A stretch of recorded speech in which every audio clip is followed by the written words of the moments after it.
Tu te sens souvent impuissant, tu as l'impression de ne pas avoir le choix, comme la sensation de ne pas avoir le pouvoir sur ce qu'il se passe dans ta vie, comme si ça dépendait des autres. Imagine que tu puisses ressentir le pouvoir de faire autrement. Imagine-toi dans la peau de celui ou de celle qui a le choix.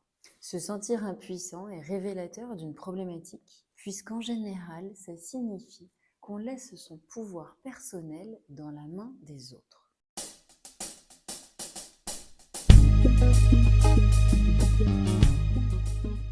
Bonjour, moi c'est Sabrina Idi, bienvenue sur la chaîne SI Coaching, un espace dédié pour apprendre à mieux s'aimer. Si ce n'est pas déjà fait, télécharge vite le e-book Tes 5 clés magiques de liberté, c'est juste en dessous de la vidéo, par ici. J'ai pas le choix, c'est comme ça. Cette phrase est la phrase qui cache le vrai problème. Pour comprendre et reprendre son vrai pouvoir personnel, je vais te faire passer par le triangle de Karpman. Le triangle de Karpman, tu en as sûrement déjà entendu parler. C'est un modèle de relation étudié et mis en place par Stephen Karpman. C'est en réalité un jeu psychologique avec 3 rôles définis. Les 3 rôles sont la victime, le persécuteur et le sauveur. Ce sont 3 personnages que les partenaires d'une relation dite toxique vont prendre à tour de rôle. Un coup le personnage de la victime, un coup le personnage du persécuteur, un coup le personnage du sauveur. C'est pas aussi régulier que ça. En général, on a un personnage qu'on affectionne particulièrement, on va dire. C'est en réalité un scénario, une mise en scène dans les relations toxiques qu'on épouse malgré soi. La victime, c'est celui ou celle qui se sent régulièrement impuissant, qui n'a pas conscience de son pouvoir, qui n'a pas conscience qu'elle peut changer les choses et qui va attendre de l'extérieur. Le persécuteur, c'est celui qui a besoin des autres pour se sentir puissant. Il va donc agir un peu comme un donneur de leçons et être relativement tyrannique. Et le sauveur, lui, a besoin d'aider, a besoin de sauver pour exister. Il va donc chercher des situations où il peut sauver les autres, mais les sauver partiellement afin qu'ils aient tout de même toujours besoin de lui. Stephen Karpman parle donc d'un triangle, le triangle dramatique, avec chaque personnage à chaque pointe du triangle. Victime, persécuteur, sauveur. Et malheureusement, lorsqu'on rentre dans un de ces personnages, lorsqu'on rentre dans ce triangle, on va inconsciemment inviter son partenaire à y rentrer avec nous et on va créer une relation toxique. Je le répète encore une fois, c'est quelque chose que l'on fait inconsciemment. Si par exemple tu as tendance à te victimiser, à croire que les choses ne sont pas simples pour toi et à croire que c'est de la faute de l'extérieur, tu vas être dans le rôle du personnage de la victime et tu vas chercher un persécuteur. Le persécuteur pourra être toutes les personnes qui se trouvent autour de toi. Ça peut être les personnes, mais ça peut être aussi des concepts, la vie, le travail et d'autres choses. Je ne vais pas rentrer plus en détail dans le triangle de Karpman sur la relation à 2 et à plus. Si tu veux en savoir plus, n'hésite pas à aller sur Internet, regarder des vidéos, lire des livres sur le triangle de Karpman, c'est très bien expliqué. Et si jamais tu veux que je fasse une vidéo plus détaillée à ce sujet, n'hésite pas à me le dire en commentaire.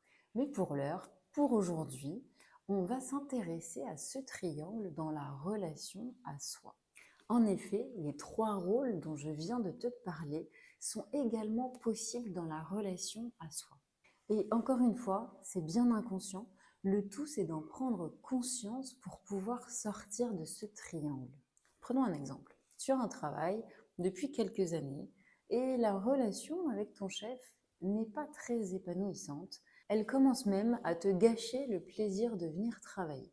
Tu as du mal à te lever le matin, tu vas au travail à reculons et quand tu y es, tu n'as juste aucune envie de faire toutes ces réunions avec ton chef. Tes amis, ton compagnon, ta compagne t'ont déjà suggéré de changer de travail.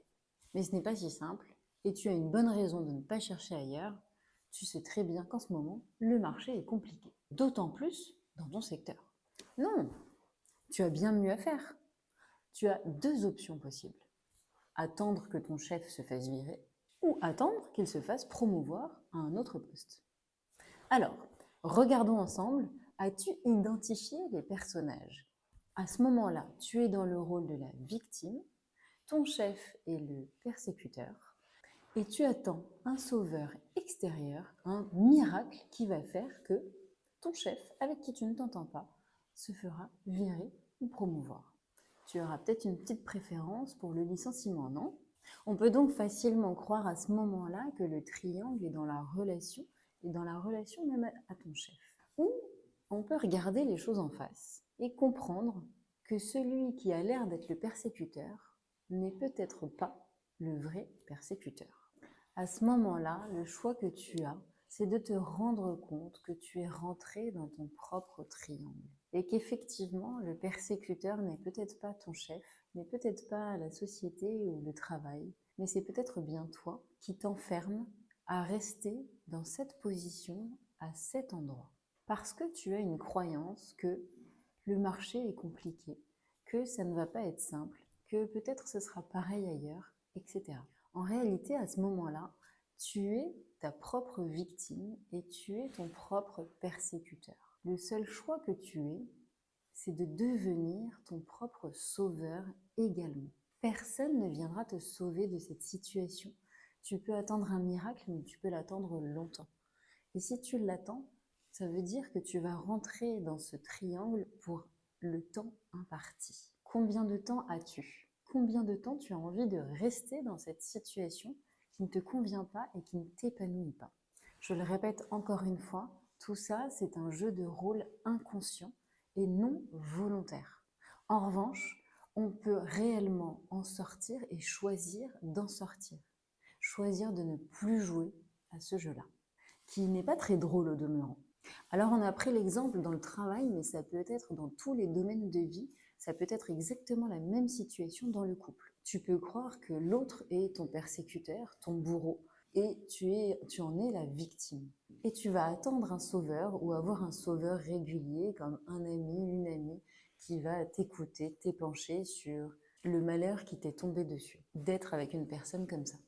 Ou tu peux comprendre que tu as choisi d'être dans cette relation, que tu choisis chaque jour que tu es dans cette relation, que tu formes ce couple avec cette personne et choisir si tu veux changer quelque chose à cette relation ou même changer de partenaire si cette relation ne te convient pas, ne te convient plus et ne t'épanouit pas. Et à ce moment-là, tu deviendras encore une fois ton propre sauveur. Et c'est en ça que le triangle dramatique peut devenir le triangle vertueux et t'aider à créer ta vie, à créer la vie que tu souhaites vraiment, à condition de bien vouloir sortir des rôles de la victime, du persécuteur et du sauveur. Car en réalité, il n'y a pas de persécuteur sans victime. Il n'y a pas de persécuteur sans victime.